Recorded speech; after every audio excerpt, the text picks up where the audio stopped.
26వ తేదీ జూలై నెల 2026వ సంవత్సరం. ఈరోజు దేవుని వాగ్దానము మత్తయి సువార్త 6వ అధ్యాయము 33వ వచనము. మీరు ఆయన రాజ్యమును నీతిని మొదట వెదకుడి, అప్పుడు అవన్నీ మీకు అనుగ్రహింపబడును.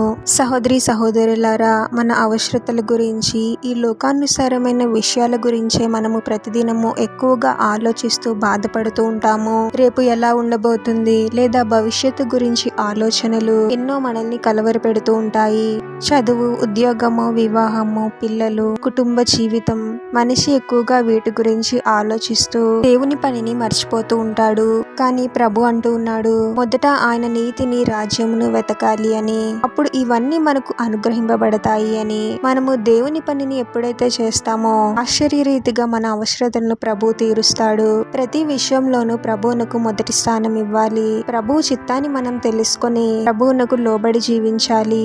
సువార్తను ప్రకటించాల్సిన బాధ్యత మనపైన ఎంతగానో ఉంది. మనం ప్రభువుని తెలుసుకున్నాము, కానీ పనిచేసే చోట, ఉద్యోగం చేసే చోట, ఇలా మనం వెళ్ళే ప్రతి స్థలంలో కూడా ప్రభువుని తెలియని వారు ఎంతో మంది ఉంటారు. వారికి ప్రభు గురించి చెప్పడానికి మనం ప్రయత్నించాలి. ప్రభు మన జీవితాలలో జరిగించిన మేలులను వారితో పంచుకోవాలి. అప్పుడు వారికి కూడా ప్రభుపై విశ్వాసం కలుగుతుంది.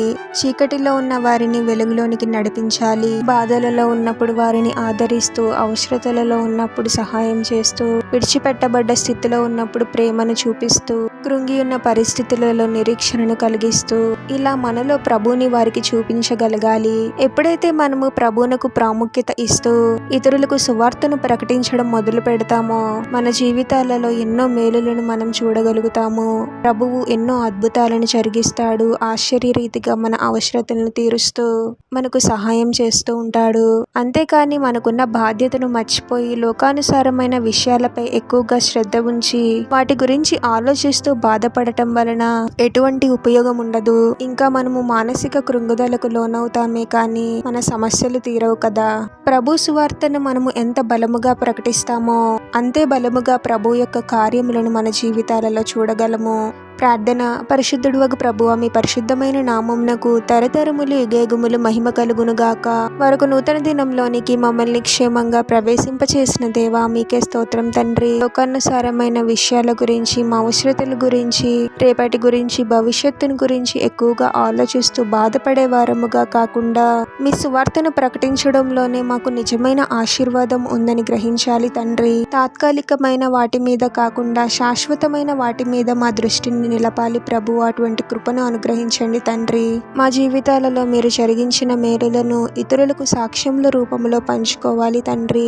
సువార్తను ప్రకటించడానికి తగిన జ్ఞానమును, శక్తిని, ధైర్యమును, వనరులను మాకు అనుగ్రహించండి తండ్రి. నీతి న్యాయమును అనుసరిస్తూ మా జీవితకాలం అంతయు మీకు నమ్మకంగా జీవిస్తూ సువార్తను ప్రకటిస్తూ ఎంతో మందిని మీ వైపుకు నడిపించే వారముగా మమ్మల్ని దీవించమని, ఈ ప్రార్థనలో ఏకీభవిస్తున్న ప్రతి ఒక్కరిని పేరు పేరున దీవించి ఆశీర్వదించి అభిషేకించమని, చేసే ప్రతి పనిలో మీరే వారికి తోడుగా ఉండి వారిని అన్ని కీడుల నుండి, అపాయముల నుండి మీరే వారిని రక్షించమని ఈ మా మనవులన్నీ యేసుక్రీస్తు వారి పరిశుద్ధ నామంలో అడిగి వేడుకొనుచున్నాము తండ్రి. ఆమేన్.